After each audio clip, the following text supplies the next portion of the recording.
The world continues to learn of our island Barbados through the work of Prime Minister Mottley as she continues to be a leading voice on the global stage, championing the call for the unification of the African and Caribbean people. The Reclaiming Our Atlantic Destiny or Road project is a heritage initiative designed to transform the identity and economy of Barbados, providing unparalleled access to the history of this island, create job opportunities, stimulate tourism, and encourage research and technological innovation in order to deepen Barbados's ties with nations around the world. It is described by Prime Minister Mottley as a moral imperative and an economic necessity for Barbados. On June 19, 2023, Prime Minister Mottley delivered a keynote address titled "A New Middle Passage by Africans for Africans, Strengthening Interconnectivity Between Africa and its Diaspora for Shared Prosperity" during the African Export-Import Bank's 30th anniversary annual meetings in Accra, Ghana. I'm Joshua Hinkson, and in this edition of Info Insight, we take a look at Prime Minister Mottley's address, where she emphasized the importance of African traders being able to transact in their own currency rather than using international currency.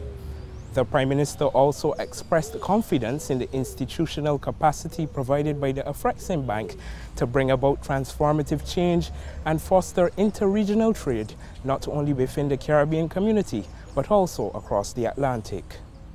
I want at the outset to salute and thank Professor Benedict Orama, who is an outstanding visionary and who appreciated that Africa's reach must not simply be that on the continent, but that the tangible expression of integrating the daughters and sons of Africa from the diaspora, and in this particular instance, the Caribbean, is a critical part of the journey of being able to forge a clear and definite future of prosperity for our people. And Professor, you have a talented and committed team. And ever since our encounter in 2021, we've seen the example of that commitment in the Caribbean in tangible ways by the urgency with which they and you have undertaken this mission. Perspective, because as chairman of CARICOM in 2020, when the COVID outbreak hit us, I received a call from Dr. Tedros, who said to me, "Speak to Strive Masiwa. The Caribbean must not flounder with its capacity to respond to this pandemic." And the people of Africa, the heads of government and heads of state of Africa have come together to establish the African Medical Supplies Platform. It will pool the procurement to guarantee access because we were told that our orders were simply too small to make a difference. Too small to access, from equipment to therapeutics to vaccines. Too small to be seen, too small to be heard, too small to be felt. And that platform, for those who may have difficulties, the financing would be available from Afreximbank. That was the first encounter. You heard from President Akufo-Addo earlier the importance of friendship and the dire importance of friends in need. We, therefore, today are simply seeking to build upon that engagement which started in 2020 and which could so easily have been left as an isolated experience were it not for the vision and commitment of Professor Orama and the determination His was a determination that if we are to truly realize our potential, then we must do as others have done. We must go afar. We may not colonize in the way that they have, but we will influence in the way that we must.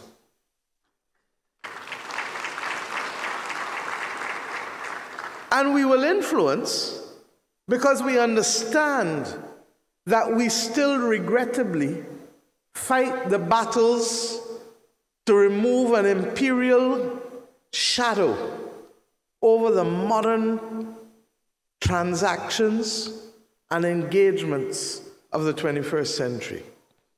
That imperial shadow has meant that the things that we were told could not be done have been done by others. That there should be no quantitative easing. But yet, in the middle of the pandemic, the G7 countries engaged with a level of quantitative easing that even surpassed what they did when the financial crisis broke in 2008-9. We were told that there should be no export restrictions, but we saw equipment held back and export restrictions applied when ventilators were in short supply, when it was the belief that ventilators were the savior for those who needed to survive the pandemic. We were told, as we have been for years, that there should be no subsidies and policies to give ourselves preferential advantage in a world that has been liberalized for trade. But yet we see the consequences of the Inflation Reduction Act today as we speak on the other trading partners of the globe. I say these things because if we are truly to unite and to bring prosperity to our people, a number of things matter.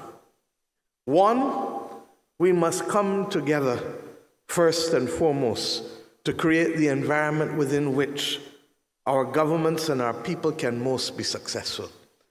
And that means reframing the agreements that were made when we were not seen as sovereign nations, and when justifiably they could say that they did not know of our circumstances because we did not have the expression of nationhood when the Bretton Woods institutions were formed.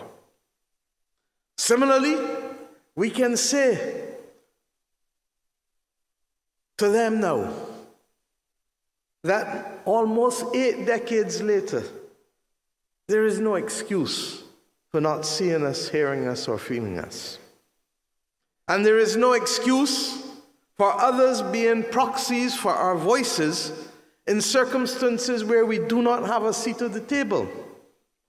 But I come from a small little nation who also produced a woman called Shirley Chisholm, who in her attempt to remain unbought and unbossed not only was the first African descendant to become a female member of the Congress of the United States of America in 1968, but she dared to also run for the presidency of that country and to articulate a vision that is as relevant today, 50 years later, as it was when she went on that occasion.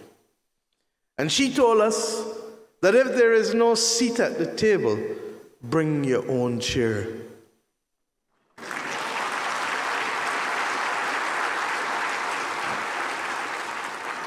So you will better understand why we are not prepared to accept things as they are and work together to shape things as they must be. But when we finish, or as we keep doing that, it is the political will that first and foremost makes the difference to whether we are prepared to rise to the occasion and to overcome the challenges that hitherto have been placed before us. And I refer not now yet to the existential challenges, but to the challenges that were foisted upon us by colonialism and division, by language, by religion, by those who understood that as long as we could be divided, the dominance of those of a lesser number could preside. I say to us today that we know the power of unity, and it cannot simply be in the rhetoric. It needs to be in our actions and in our policies. There must be a Blue Ribbon Commission established between the African Union and the Caribbean community to put to rest once and for all the issues of connectivity. Connectivity of transport, but equally connectivity of telecommunications. Recognizing that while each of us may not have the capacity to do all that we would like to do, we have the ability to pool together to secure that advantage. The Afreximbank, the Africa Development Bank, the Caribbean Development Bank, the CARICOM Development Fund have a duty to work with us all to ensure that whatever is necessary to make both the financial and economic case of connectivity is put in place, because the next major step of cementing this relationship is not about leaders coming and mixing with other leaders, but it is about ordinary people moving in their own time and space to be able to make those friends, to make new family, and to make new business.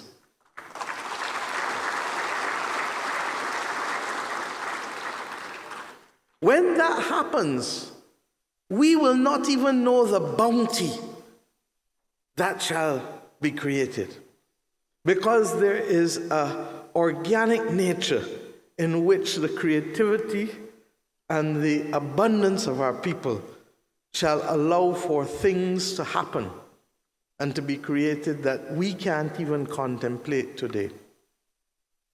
But separate from that, there's the issue of functional cooperation. And the functional cooperation, as we are seeing, with the commitment of CARICOM to be able to participate through our central bank governors in the payment and settlement system, PAPS, recognizing that if we use that same system, we can minimize the extent to which trading in hard currency can limit the opportunities for our people, even within the Caribbean region, even within the African Union, but more importantly, across the Atlantic Ocean with each other.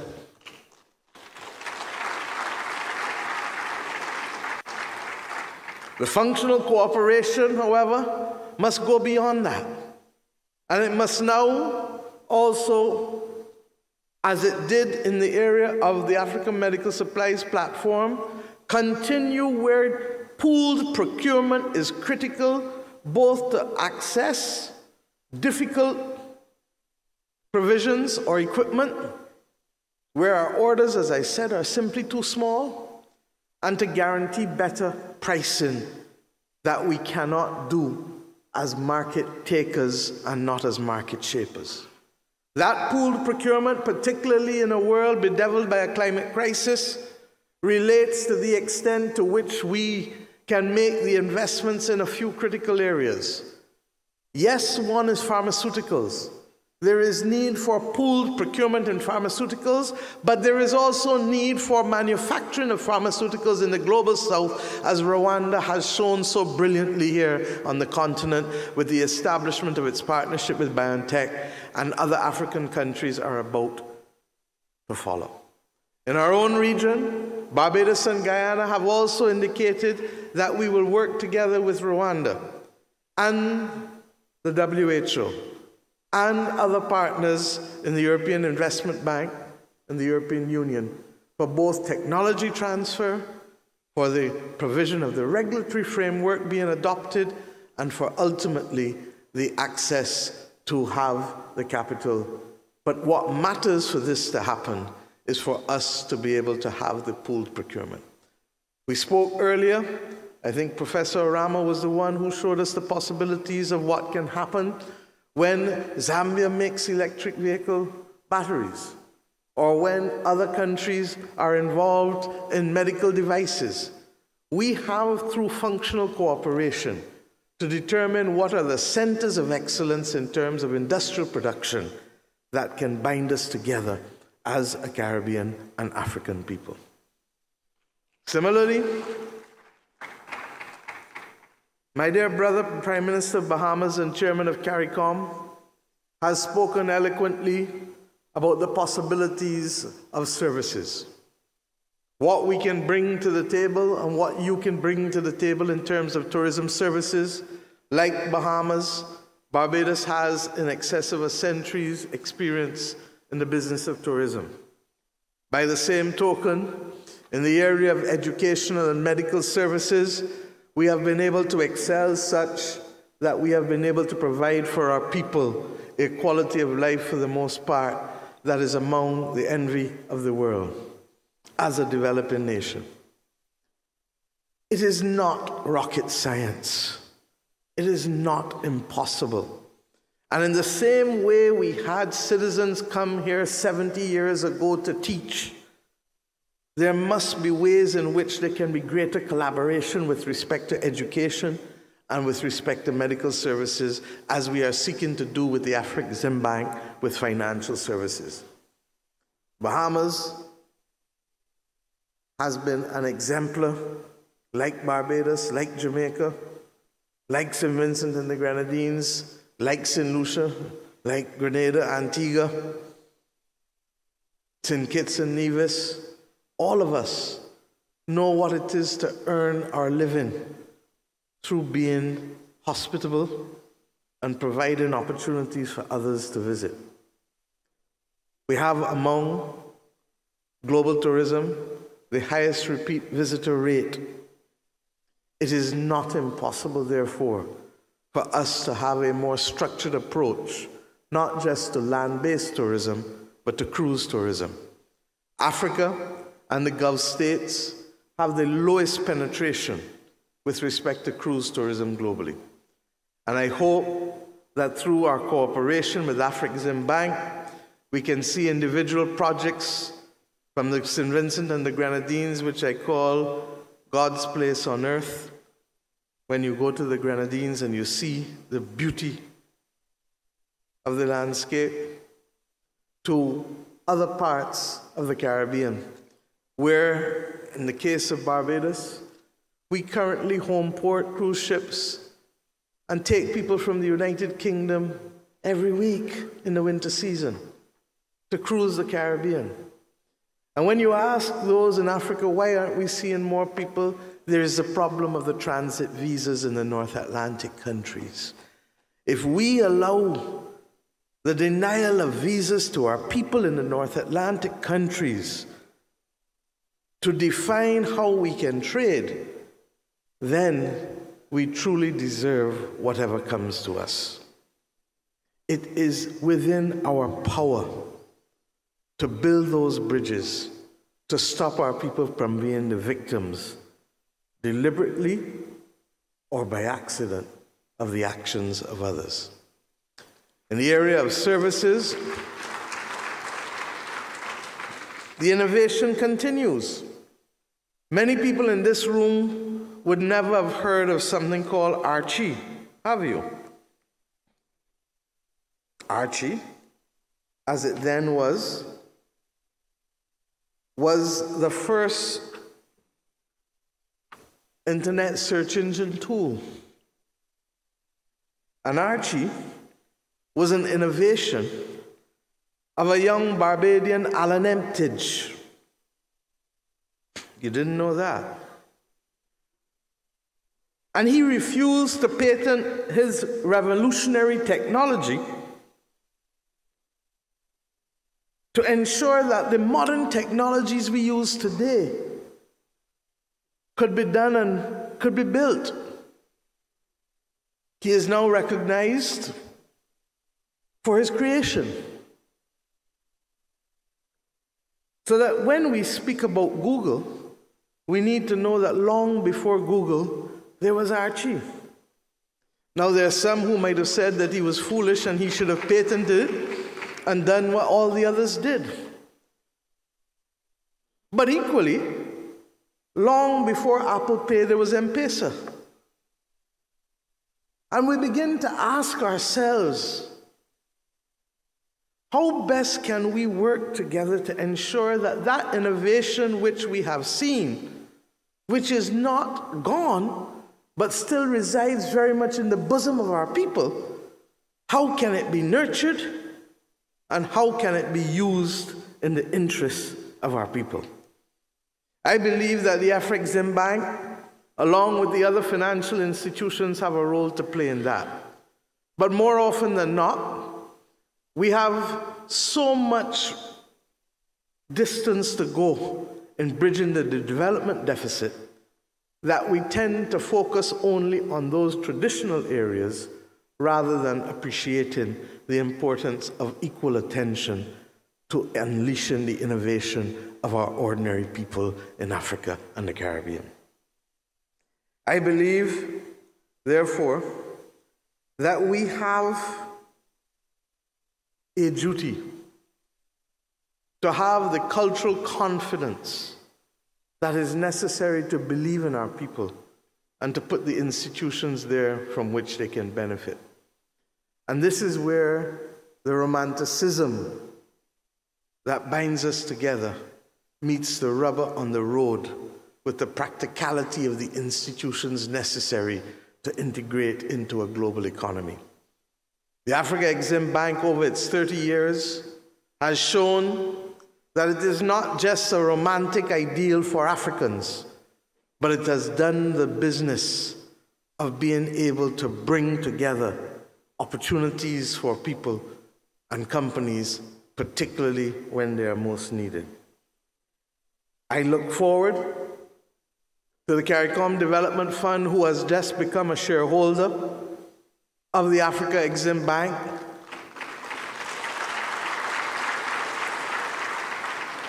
being able to meet the true needs of the revised Treaty of Chaguaramas, which established the Caribbean Community. The Treaty of Chaguaramas, which established the Caribbean Community, and the revised treaty, which established the single market and single economy. In that revised treaty, Prime Minister Gonzalez, my dear brother and elder statesman of the Caribbean civilization, speaks often about the fact that in a single market there are winners and there are losers.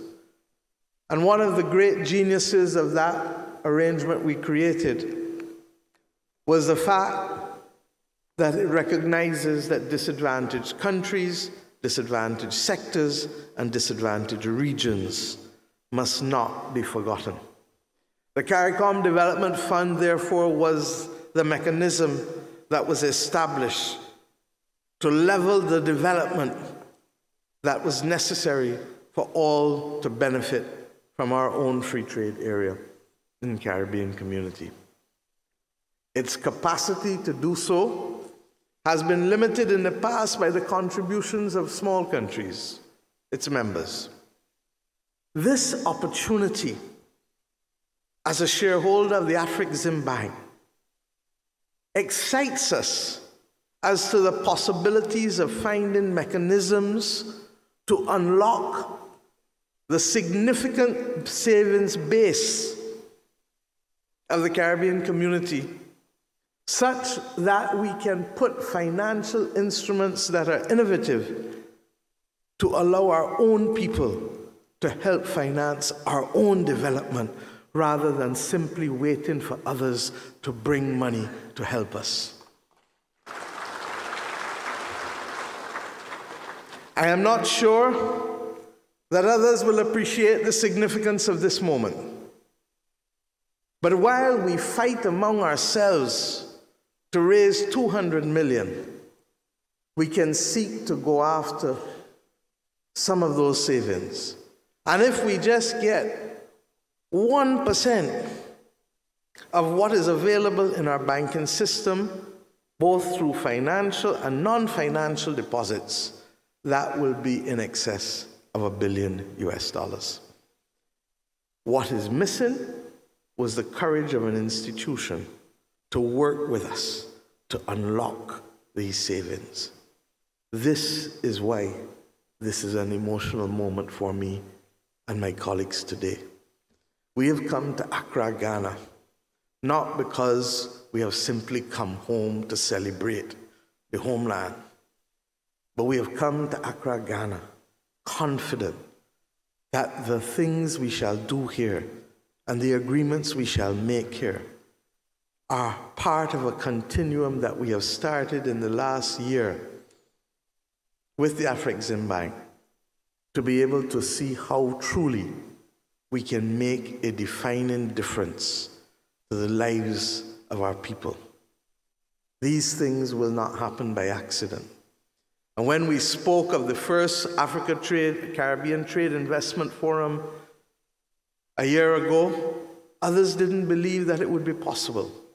And yet we met in Barbados at the end of August, early September, to host that first Trade and Investment Forum.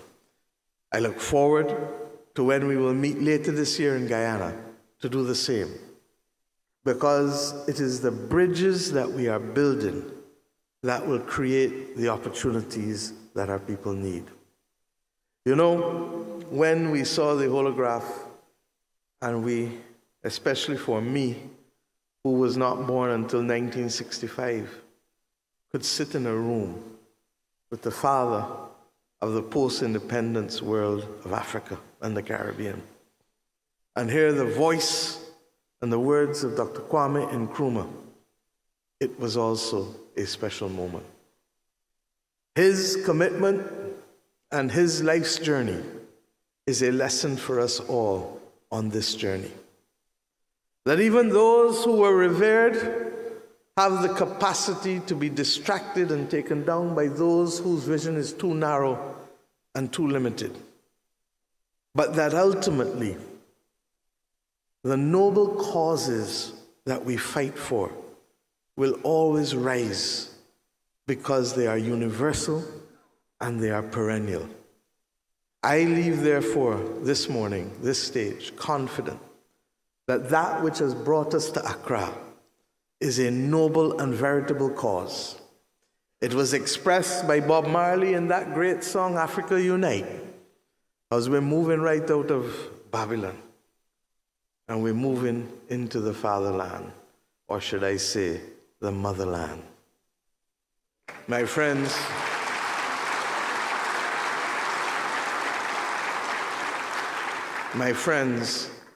this conference is not just simply about words.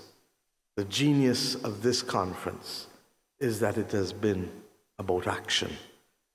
Let us all, to the occasion, now apply the will that is necessary to close the gap, and to recognize from the example of Dr. Nkrumah's life that it is not always a straight line, but that we shall always remain focused, because that cause for which we fight is a necessary and a just cause for the liberation and for the improvement of the lives of the people of Africa, wherever the people of Africa are found on the planet Earth. Thank you, and God bless. The power of unity. This collaboration presents the opportunity to strengthen Africa and the Caribbean, creating a more influential force capable of addressing the world's current challenges and amplifying the voices of African people globally. In coming weeks, the Afreximbank will open its offices here in Barbados as the regional headquarters for the Caribbean and the Americas. A significant conferral of confidence in this country and the leadership of Prime Minister Mottley. This has been Info Insight into Prime Minister Mia Amor Mottley's address to the Afreximbank 30th Anniversary Annual Meetings in Accra, Ghana. I'm Joshua Hinkson. Thanks for your time.